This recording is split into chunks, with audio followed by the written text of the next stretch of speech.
Napahanga ang jury sa estilo at paglikha ng pelikulang Sunshine tungkol sa realidad ng iba-ibang mora na pananaw na sadyang nakakaantig.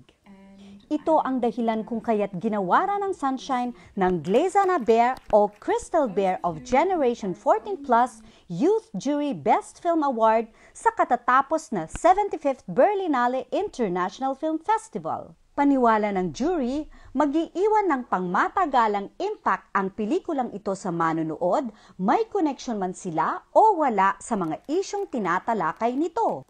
Nauna nang sinabi ni Maris Racal sa Pinoy Portal na dumalo sa red carpet event ng Berlinale, kung mananalo ang kanilang pelikula, sobra siyang masaya at lubos na nagpapasalamat. I'm very, very grateful and very happy. I didn't know that the European audience would take it that way, and I'm very happy that we won. But being part of Berlinale is already a win as well. And I'm very, very excited to bring this film home and to get more Filipinos to watch this film because it holds a very special message. Nasabi nga ni Direk Antoinette Hadaone sa nagdaang pag-uusap namin, pangarap talaga nilang makapag-Berlinale noon pang 1 taon, kaya nang natanggap nila ang balitang pasok ang Sunshine sa screening, excited ang buong team. Very thankful kami na mapalabas lang. Parang that in itself is a big opportunity already for us, for the film. Pero ayun, hanggang doon lang. Hindi ko talaga iniisip yung na-competition siya. We're just excited to show the film this time to a European audience. Kwento naman ng mga kababayang nakapanood sa premiere night, swerte sila na nakakuha pa ng ticket dahil 30 minutes pagtapos maglabas ng online ticket, sold out na ito. Inaasahan nga niya na marami sa manonood ay Pilipino, kaya natuwa siya dahil maraming Westerners na curious at interested sa istorya ng Sunshine, lalo na sa tinalakay na social issues.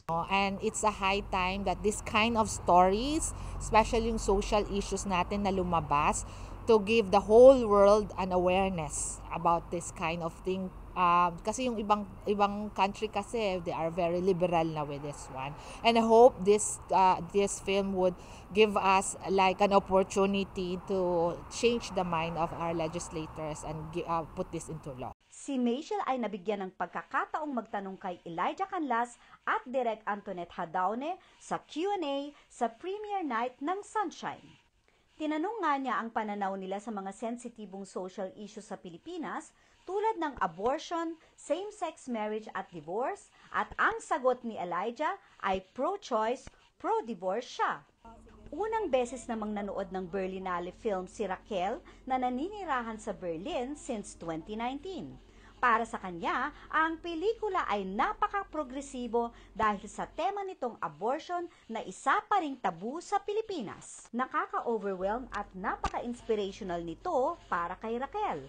So being able to witness that being shown in a global audience, it's kind of like an eye-opener, not just for the Filipinos, but also for other people, because they are not aware that abortion is illegal in the Philippines, and it is still an ongoing topic right now. It's kind of like inspiring and also like very empathic as well, because if I was also in Sunshine's shoes and living in the Philippines, I would also think twice about my decisions.